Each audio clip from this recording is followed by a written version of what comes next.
বর্তমান তথ্য প্রযুক্তির উৎকর্ষ সাধনের মাধ্যমে আমরা সবাই প্রতিনিয়ত সংবাদ পাঠ করছি। আমাদের সামনে ফেসবুকে সংবাদ স্ক্রল হচ্ছে, বিভিন্ন খবরাখবর আমরা রাখছি, পড়ছি। কিন্তু একটি বিষয় আমরা না জানলে না হয়, যেটা সাংবাদিক যারা প্রফেশনাল, যারা গণমাধ্যম কর্মী আছেন, রিপোর্টার আছেন, তারা জানেন যে একটি সংবাদ, যে এটি কোনটি প্রেস রিলিজ এবং কোনটি প্রতিবেদন, এটা আমাদের বোঝা উচিত।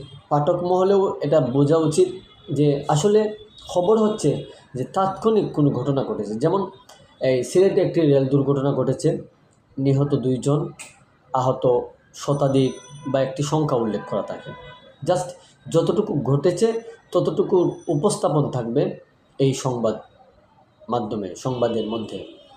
এবং প্রতিবেদন কী? প্রতিবেদন হচ্ছে দুর্ঘটনার কারণ নিয়ে খতিয়ে দেখা, অর্থাৎ খবরের পিছনের খবরটাকে সামনে টেনে নিয়ে আসা।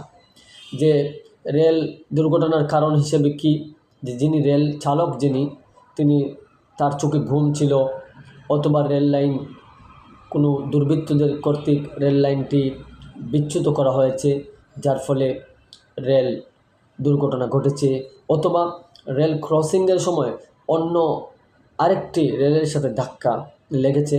এরকম বিশ্লেষণ থাকবে, বিভিন্ন কারণ অকারণ এবং বিভিন্ন তথ্য উপাত্ত নিয়ে যে বিষয়টি পেছন থেকে সামনে নিয়ে আসা হয়, তাকেই কিন্তু প্রতিবেদন বলা হয়।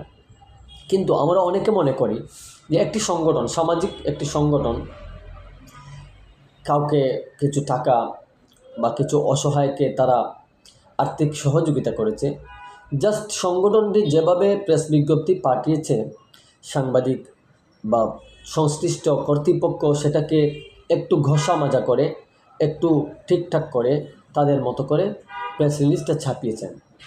এই প্রেস রিলিজের মধ্যে কেউ যদি এসে প্রতিবেদনের গন্ধ খোঁজার চেষ্টা করেন বা প্রতিবেদন বলেই থাকেন ওটাকে, এটা আপনার ব্যক্তিগত বক্তব্য হতে পারে, কিন্তু আপনি যদি সংবাদকর্মী হয়ে থাকেন, তাহলে আপনার বোঝা উচিত বা আপনি বুঝতেই হবে যে আসলে নিউজের ইন্ট্রো, নিউজের বডিতে যা লেখা আছে তা পাঠ করলেই সহজেই অনুধাবন করা যায় যে আসলে এটি প্রেস রিলিজ নাকি এটি প্রতিবেদন।